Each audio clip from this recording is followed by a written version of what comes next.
Bonsoir à tous, bienvenue chez TV Tour Val-de-Loire. Les titres de ce 26 février. À la une ce soir, la grève chez Fil Bleu se poursuivra ce week-end à Tours. Mouvement de panique chez les usagers, certains l'ont découvert ce matin. Aucun tram n'a circulé entre 5h et midi.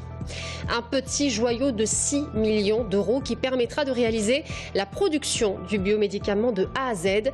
Le Biocube Institute et ses 15 laboratoires inaugurés ce matin en grande pompe. Vitesse, alcool, stup, le préfet entend serrer la vis. Les chiffres de la sécurité routière sont mauvais en Indre-et-Loire. Une vaste opération de contrôle était menée aujourd'hui au péage de Monet. Résultat, 50 véhicules contrôlés, dont une dizaine de rétentions de permis pour conduite sous stupéfiants. Bonsoir à tous. Un réveil difficile pour les usagers de Fil Bleu. Aucun tramway n'a circulé ce matin entre 5h et midi. Certains l'ont appris trop tard. Une fois arrivés au pied des arrêts de la gare de Tours, quel itinéraire à suivre? Où trouver les bus de substitution? La panique pour certains. Damagassa et Manon Bazlerck. En raison d'un mouvement social, de fortes perturbations sont à prévoir sur le réseau bus et tram à partir du 26 février. 8h ce matin à l'arrêt de tramway de la gare. L'endroit est presque désert. Les Tourangeaux ont visiblement anticipé le mouvement de grève. Anne-Marie est étudiante et son trajet pour se rendre à la faculté des de Lyon est pour l'instant encore flou. A priori, il faut se rendre à l'arrêt Jean Jaurès des bus. Et donc là, il y a peut-être un moyen effectivement de substitution. Donc je vais aller voir. Comme Anne-Marie, de nombreux Tourangeaux se sont rendus à Jean Jaurès, à la recherche du bus plan B. Il reprend l'itinéraire du tramway. Je ne sais pas où se trouve l'arrêt de bus. Voilà, je suis dans cette ignorance-là. J'ai employé un grand mot, mais c'est un peu une prise en otage. Mais une grève, c'est à chaque fois une prise d'otage. Mais il faut bien qu'ils aient des otages pour pouvoir faire valoir leurs revendications. Donc on tourne en rond. L'annonce du mouvement est faite depuis le début de la semaine, mais cela n'a pas empêché certains usagers d'être pris par surprise. J'arrive pour prendre le tram comme d'habitude pour aller de l'autre côté de la Seine au pont Napoléon. Et qu'est-ce que je vois? Affiché, pas de tram, rabattez-vous sur les bus. Mais les vieilles dames, elles n'aiment pas chercher, elles ont des habitudes qu'elles aiment bien suivre. Comme pour Françoise qui devait se rendre chez une amie, la grève a perturbé la matinée de nombreux Tourangeaux. Le tramway a repris du service à midi, mais avec des perturbations. La grève doit se poursuivre encore ce week-end. Et comme on vient de l'entendre, le mouvement de grève se poursuit chez Fil Bleu. Demain et dimanche, les salariés poursuivent leurs négociations avec la direction. Je vous le disais hier, ils souhaitent allonger leur temps de battement au bout de ligne. Un temps de pause qui correspond aujourd'hui à 17% de leur temps de travail. Un pourcentage qu'ils espèrent voir augmenter. On regarde ensemble les perturbations prévues demain et dimanche. La ligne tram A circulera, vous le voyez, toutes les 25 minutes de 12h à 21h. Demain, toutes les 30 minutes dimanche de 13h30 à 22h. En moyenne, 36% des bus circuleront samedi. Ce sera un peu mieux dimanche avec 46%.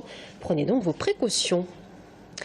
L'industrie du biomédicament est en plein boom. La région Centre se dote du plus gros biocube de France, inauguré aujourd'hui en grande pompe à Tours. Un petit joyau qui coûte 6 millions d'euros et qui permettra de réaliser la production du biomédicament de A à Z. 1 millier de salariés en formation y sont attendus. Audrey Champigny. 2200 mètres carrés de superficie. Une façade moderne, clairsemée de vitraux de couleur. Voici le Biocube Institute, le nouveau temple du biomédicament made in Touraine. À l'intérieur, 15 laboratoires équipés du matériel dernier cri. Ainsi, de la culture de cellules au conditionnement du biomédicament, toute la chaîne de production industrielle sera reproduite ici.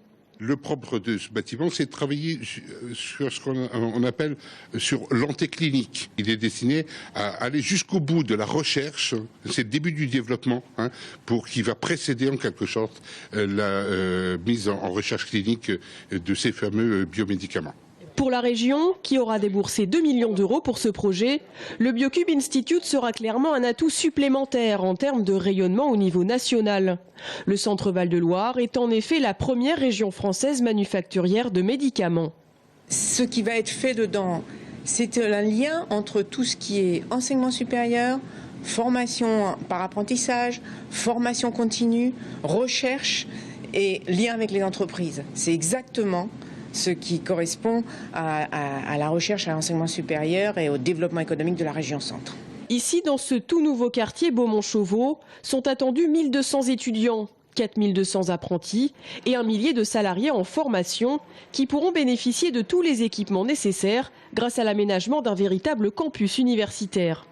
Les jeunes seront particulièrement bien accueillis puisqu'il y a d'une part un hôtel pour les personnes en apprentissage et puis de l'autre côté des logements étudiants pour 150 personnes, ce qui fait que sur place les stagiaires, les étudiants auront à la fois les éléments de formation extrêmement modernes qu'on a pu visiter plus les lieux d'hébergement.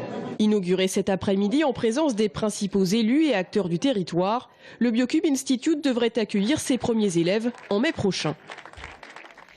Et on en parle ce soir avec l'invité de la rédaction du BioCube, Patrick Ibon, le directeur du groupe IMT.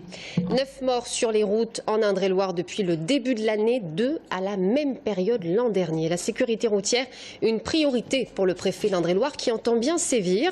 Une vaste opération de contrôle avait lieu aujourd'hui à la barre de péage de Monet, mise en place par la préfecture et l'escadron du département. Vitesse, alcool et stupéfiants, si les causes ne changent pas, leurs chiffres évoluent. En 2012, on comptait une rétention de permis par jour pour conduite sous stupéfiants. En 2015, ce chiffre bondit jusqu'à atteindre 3 par jour. Aurélie Renaud.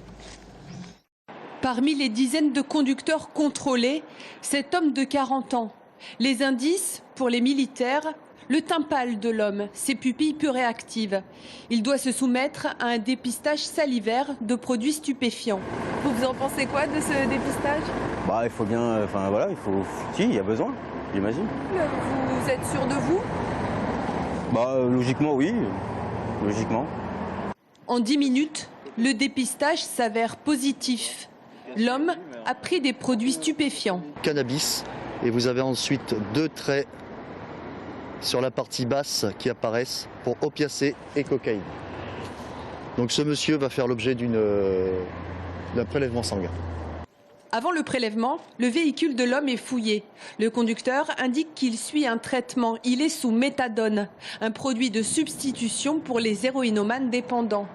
La prise de sang, elle, aura lieu à 2 pas, puisque sur ce dispositif d'envergure, un médecin du SAMU est présent aux côtés des forces de l'ordre. Finalement, l'ordonnance de méthadone, la substance qui aurait pu rendre le test positif, comporte des erreurs de date. Le jeune homme craque. Il avoue avoir consommé des stupéfiants. J'ai fait une fête le week-end dernier, donc peut-être des restes aussi, j'en sais rien. Vous aviez fumé du cannabis ? Entre autres. Et pris d'autres substances ? Donc son permis de conduire va lui être retiré pour une durée de 72 heures. Dans la durée de 72 heures, le laboratoire lui transmettra les résultats. Et ensuite, son permis de conduire lui sera retiré soit 3 mois, soit 6 mois en fonction du taux de THC, ou si le monsieur a consommé des opiacés, ça sera 6 mois d'office. En Indre-et-Loire, la conduite après usage de produits stupéfiants est en hausse.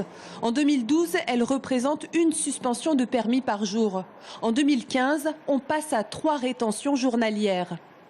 Aujourd'hui, ils considèrent qu'à partir du moment où ils ont consommé, par exemple, le jeudi soir, le vendredi, ils sont capables de reprendre le volant. Et ils ne savent pas, mais là c'est flagrant, c'est 99% des cas, que ça reste dans l'organisme et que ça a un impact malgré tout sur la conduite. La population la plus consommatrice de produits stupéfiants au volant, les 18-35 ans. Suite à l'augmentation du nombre de tués sur la route, il y en a eu 9 depuis début 2016, la préfecture lance une opération coup de poing sur l'ensemble du département. Les délits de fuite ne passeront pas. Très clairement, quand on a des sorties de boîtes qui sont difficiles, on va mettre en place ce type de contrôle. Et puis par ailleurs, nous aurons aussi la volonté de bleuir le territoire avec des forces de l'ordre qui seront présentes sur tous les réseaux, y compris et surtout sur les réseaux secondaires. Cet après-midi, sur les 50 véhicules contrôlés, 10 rétentions de permis pour conduite sous produits stupéfiants. Tour Plus, condamné à verser 13 072 € à une femme de 69 ans. Celle-ci s'était blessée en chutant sur une plaque de bois lors des travaux du tramway en novembre 2012. Elle demandait réparation de son préjudice à hauteur de 22 000 €. Le magistrat a condamné Tour Plus et le groupe de BTP Eiffage à lui verser 13 000 €, 800 € de frais d'expertise et 1 000 € de frais de justice administrative. L'isolation thermique, un marché en plein essor, c'est en tout cas l'un des produits phares du Salon de l'Habitat qui s'est ouvert aujourd'hui au Parc des Expositions de Tours. Certains professionnels ont multiplié leurs bons de commande ces dernières années. Amanda Breuer-Rivera. Dans le domaine de l'isolation, certaines entreprises ont décidé de maintenir d'anciennes techniques, comme l'isolation par l'extérieur. Le principe ? Superposer des couches d'enduit fibré sur une plaque de polyester. Une technique encore confidentielle que cet entrepreneur propose depuis plus de 10 ans. L'avantage de l'isolation par l'extérieur, c'est que ça permet de refaire sa façade à neuf avec une isolation efficace et ça évite surtout tous les travaux qui sont liés à une isolation éventuellement à l'intérieur. Puisqu'évidemment, quand on fait une isolation intérieure, on perd du volume et ça nécessite de tout refaire à l'intérieur. Là, on ne rentre pas chez le client, on fait les travaux à l'extérieur et on refait une maison qui esthétiquement sera parfaite. Refaire sa façade tout en l'isolant coûte 130 à 160 € le mètre carré. Le chantier dure en moyenne 1 mois et le client peut espérer un gain de 3 à 4 degrés. D'autres techniques d'isolation s'inspirent de l'industrie. Ce produit projeté est de la mousse de polyuréthane. Elle est utilisée dans les congélateurs ou thermos. Inventée il y a 25 ans au Canada, elle est apparue dans le bâtiment hexagonal il y a 7 ans. C'est un produit qui est projeté, donc qui est uniforme en monobloc, pas de jonction. L'intérêt du produit, c'est qu'il a une résistance thermique qui est très importante, qui est 2 fois supérieure à une laine de verre. Et également, le temps que va mettre le chaud ou le froid, d'ailleurs, peu importe d'un côté ou de l'autre, est beaucoup plus important que tout ce qui est matériaux à fibres, donc laine de verre ou laine de roche. La pose de cette mousse coûte seulement 28 € le mètre carré. Comme elle durcit rapidement, elle permet de finir un chantier d'isolation en quelques jours. Son exploitant promet de limiter jusqu'à 5 degrés la perte de chaleur. À contre-courant de ces deux techniques, une jeune entreprise propose une isolation bioclimatique. Notre objectif, c'est de capter un maximum de chaleur, la conserver. Donc à ce moment-là, on va avoir des parois vraiment performantes au niveau thermique. Et ça, c'est possible uniquement grâce aux matériaux biosourcés, par exemple, notamment en utilisant la fibre de bois. En plus de maintenir la chaleur grâce à des matériaux en bois ou recyclés, le bioclimatisme promet de réguler la température et l'humidité, mais aussi d'utiliser l'environnement autour afin de maîtriser les courants d'air ou l'ensoleillement. Comptez entre 600 et 1200 € le mètre carré. Le chantier dure en moyenne 3 à 6 mois. Pour eux, pas de gain de température, mais une diminution drastique de la facture d'énergie. À suivre, avec une quinzaine de laboratoires, le Biocube permettra de réaliser la production du biomédicament de A à Z.